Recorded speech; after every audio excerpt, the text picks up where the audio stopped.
Assalamualaikum warahmatullahi wabarakatuh. Salam sejahtera untuk semuanya. Untuk para dosen dan mahasiswa, kami insya Allah akan memberikan tutorial. Mohon izin sebentar, beberapa menit ke depan akan kami sampaikan beberapa langkah-langkah atau tutorial tentang implementasi atau praktek asesmen adaptif berbasis AI. Sebelumnya ini adalah tugas 3 tutorial dari pembelajaran inovasi pembelajaran, mohon maaf. Jadi kami di sini diberi tugas untuk menyampaikan untuk para dosen dan mahasiswa. Baik, langsung saja untuk ke poin pertama. Kami memberikan beberapa poin. Yang pertama yaitu mengapa asesmen adaptif itu penting.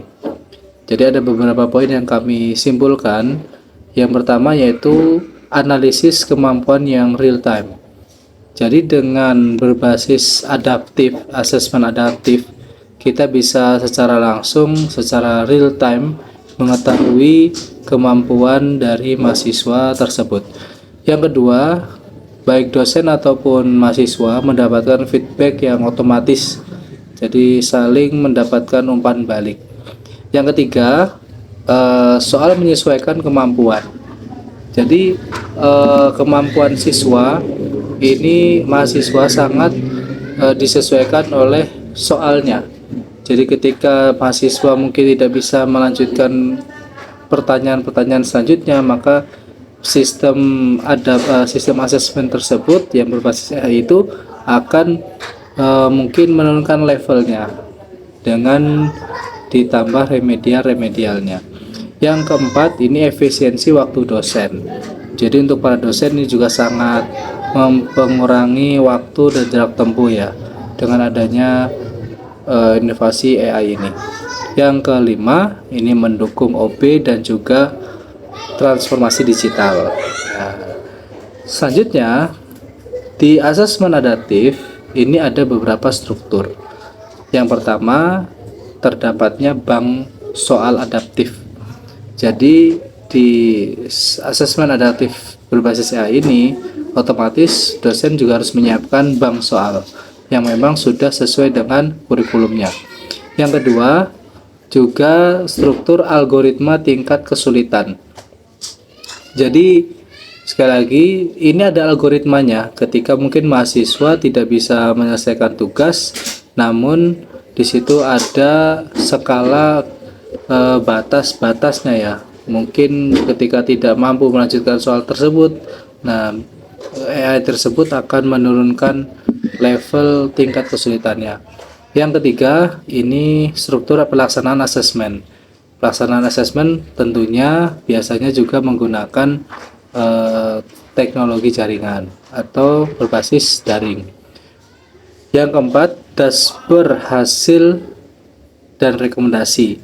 Nah, untuk hasil asesmen ini bisa langsung kita dapatkan seperti itu.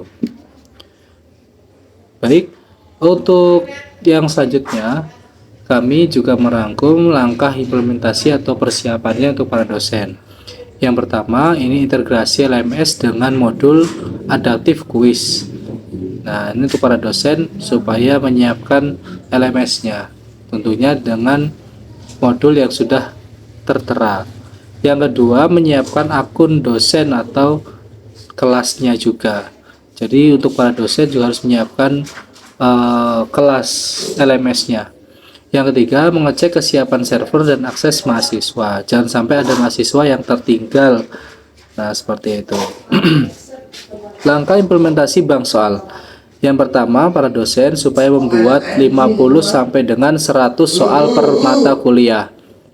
Yang kedua, menandai tingkat kesulitan soal. Yang ketiga, menambahkan metadata atau topik dan tingkat kognitif. Nah, jadi ketika mungkin mahasiswa sudah memberikan level bisa mampu menyelesaikan level 1, nah dosen juga harus menyiapkan level 2, 3 dan seterusnya. Seperti itu. Yang terakhir ini langkah implementasi parameter adaptif. Yang pertama menentukan level awal, isi, medium. Yang kedua, menetapkan batas minimum dan maksimum. Yang ketiga, menentukan jumlah soal adaptif. Jadi kita juga para dosen harus bisa menyesuaikan kemampuan mahasiswa. Untuk melaksanakan asesmen mahasiswa supaya mengakses melalui LMS. Sebenarnya ya tidak hanya LMS ya, bisa yang lain juga.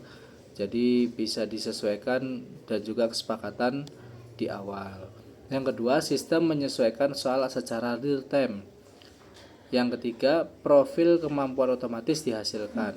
Jadi kemampuan siswa itu mahasiswa akan bisa terlihat di laman resminya dosen. Yang terakhir ini analisis hasil.